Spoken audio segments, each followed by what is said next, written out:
10 লক্ষ টাকা বেকার যুবক এবং যুবতীদের সরকার দিতে চলেছে।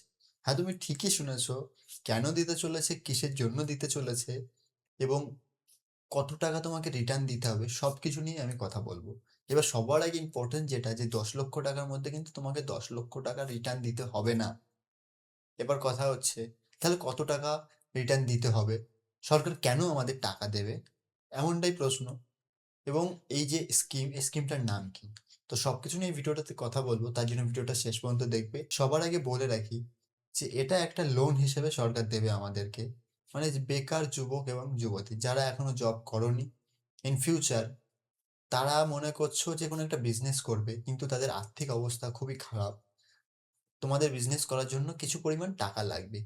তার জন্য সরকার তোমাদেরকে 10 লক্ষ টাকা উদ্যম ক্রেডিট কার্ড বা উদ্যম প্রকল্পের মাধ্যমে তোমাদের 10 লক্ষ টাকা দেবে লোন হিসাবে। তার মধ্যে থেকে তোমাকে 5 লক্ষ টাকা শোধ দিতে হবে। মানে সরকার তোমাকে দেবে 10 লক্ষ টাকা এবং তোমাকে শোধ করতে হবে 5 লক্ষ টাকা। সেই 5 লক্ষ টাকা ইন্টারেস্ট মানে সুদ হার হয়তো পুরোপুরি থাকবে না, অথবা খুব কম পরিমাণে থাকবে। এর ফলে তুমি তোমার নিজের বিজনেসটাকেও ঠিকঠাকভাবে গ্রো করতে পারবে।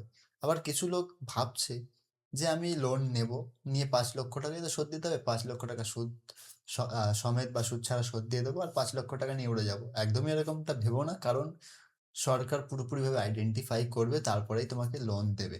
এবং এই প্রকল্পটা খুব শীঘ্রই চালু হতে চলেছে, যতদূর শোনা যাচ্ছে যে অক্টোবরের আশেপাশে কোনো একটা অ্যানাউন্সমেন্ট পাওয়া যাবে। তো তার জন্য আমাকে ফলো করে রাখবে। এই রিলেটেড কোনো আপডেট আসলেই সবার আগে আমি তোমাকে জানিয়ে দেবো। আর ভিডিওটা ভালো লাগলে একটা লাইক করে দেবে এবং কমেন্ট বক্সে জানাবে তুমি কি বিজনেস করার জন্য লোন নিতে চাও।